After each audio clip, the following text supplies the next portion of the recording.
ॲग्रोवर्ल्डने गेल्या 9 वर्षापासून सातत्याने जळगाव शहर आणि जिल्ह्यासाठी किंवा आसपासच्या जिल्ह्यांसाठी शेतकऱ्यांसाठी खूप चांगल्या पद्धतीने एक्झिबिशन आयोजित करण्याचा जो क्रम ठेवलेला आहे त्याबद्दल मी सर्वात प्रथम शैलेंद्रचं आणि त्याच्या सगळ्या टीमचं अभिनंदन करतो।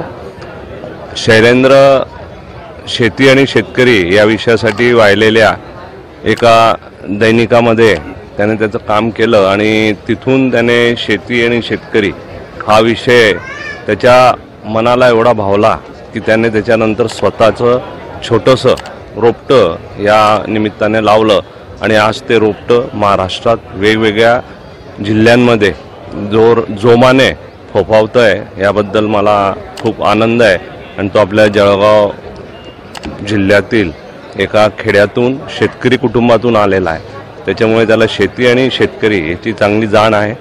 आजच्या या एक्झिबिशनमध्ये जवळजवळ 200च्या वर स्टॉल वेगवेगळ्या कंपन्यांच्या मार्फत इथे उभे केले गेले आहेत आणि या वर्षाचं आकर्षण इथे आपण जर सगळं बघितल्यानंतर असं जाणवलं की शेतकऱ्यांना शेतमजूरचा खूप मोठ्या प्रॉब्लेम येतोय, मिळत नाही आहे।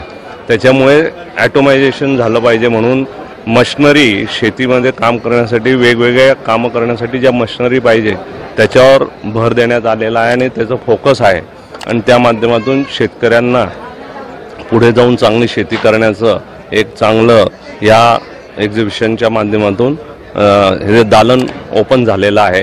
जळगाव जिल्ह्यातील यंदाचं ॲग्रोवर्ल्डचं हे 9वं कृषी प्रदर्शन आहे। कोरोनाचे 2 वर्ष वगळता सलगपणे आपण प्रदर्शन घेण्याचा प्रयत्न केला आहे आणि तो कायम राखला आहे।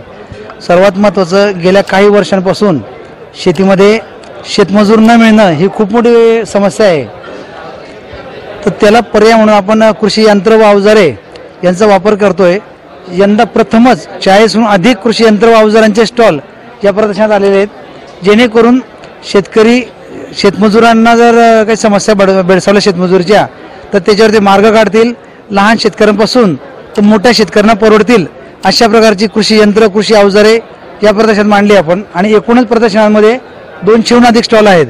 कमी खर्चात कमी पाण्यात कशी शेती करू शकतो आपण, कमी जागेचा वापर करून जास्त उत्पादन कसं घेता येईल, थोडक्यात त्याला व्हर्टिकल फार्मिंग आपण म्हणतो, अशा पद्धतीचे काही प्रयोग आपण इथे जे केलेल्या कंपन्यांनी त्या कंपन्यांनी ते इन्व्हाइट केलं। अरुण इंगळे यांचा रिपोर्ट, न्यूज मराठी, जळगाव।